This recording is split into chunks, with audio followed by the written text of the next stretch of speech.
ఏ మీతో మ్యాచ్ ఆడరు వేస్ట్ అయ్యా. కనీసం ఆ జింబాబే వాళ్ళతో ఆడింటే కూడా కనీస పోటీ అన్న ఇచ్చేవాళ్ళు. మీలాగా 50 రన్స్ తేడాతో ఓడిపోయే వాళ్ళే కాదు.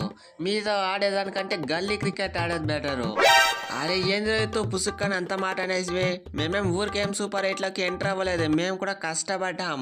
మేమైతే గ్రూప్ స్టేజ్ లో శ్రీలంకని పిసికేసి మరీ వచ్చాం ఇక్కడ దాకా. అంత కష్టపడి మేము ఇక్కడికి వస్తే మీరైతే జింబాబేతో పోలుస్తారా? ఇది చాలా అన్యాయం. అన్యాయమా తొక్క. మీకంటే ఆ శ్రీలంక వచ్చింటే మినిమం పోటీ అన్న ఇస్తా ఉండే. మీరు వచ్చి ఏం లాభము? తమ్ముంటే ఆ శ్రీలంకని ఇప్పుడు కూడా రమ్మని ఈ పాటికి ఒక 10-20 మ్యాచ్లు పెట్టండి. ప్రతి మ్యాచ్ మేమే గెలుస్తాం. ఆ శ్రీలంక దగ్గర మేమైతే తగ్గే ప్రసక్తే లేదు.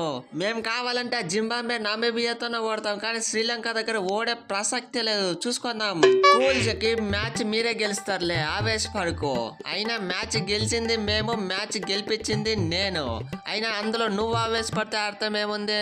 మీరైతే సపోర్ట్ చేయకుండా బంగ్లాకి దొబ్బేయండి. ఆల్రెడీ నేనైతే ఫ్లైట్ టికెట్స్ అయితే అందరికి బుక్ చేస్తాను. సైలెంట్ గా వెళ్ళిపోండి.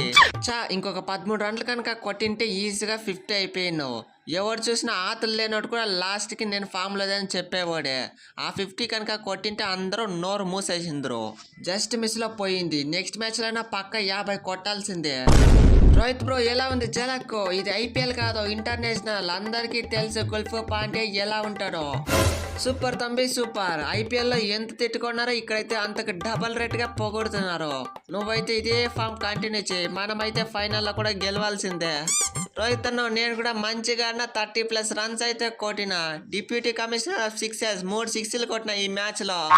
సూపర్ దుబ్బే, నువ్వైతే 6లు కొట్టేదైతే స్టార్ట్ చేసినావు. ఇంకా ఇలాంటి ఇన్నింగ్స్ కాదు, ఒక 10 6లు రావాలి. ఒకేసారి మ్యాచ్ టర్న్ అయిపోవాలి. అలా కొట్టు ఇంకో మ్యాచ్ లో. అంత మీరే ఆడండ్రా. మేమైతే ఏం ఆడలేదా? అసలు మేము బౌలింగే వేయలేదా? మేము అంత మంచి బౌలింగ్ వేయకపోయింటే వాళ్ళు ఈజీగా కొట్టేవాళ్ళు. మేమైతే కట్టడి చేసి వికెట్లు తీసాం. మాకేం క్రెడిట్స్ ఏం లేదా?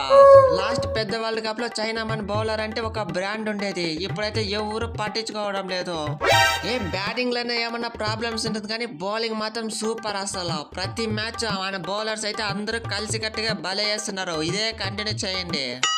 ఓకే, అది ఫ్రెండ్స్ వీడియో. ఈ మ్యాచ్లో ఎవరి పర్ఫార్మెన్స్ మీకు బాగా నచ్చిందో కామెంట్ సెక్షన్లో కామెంట్ చేయండి.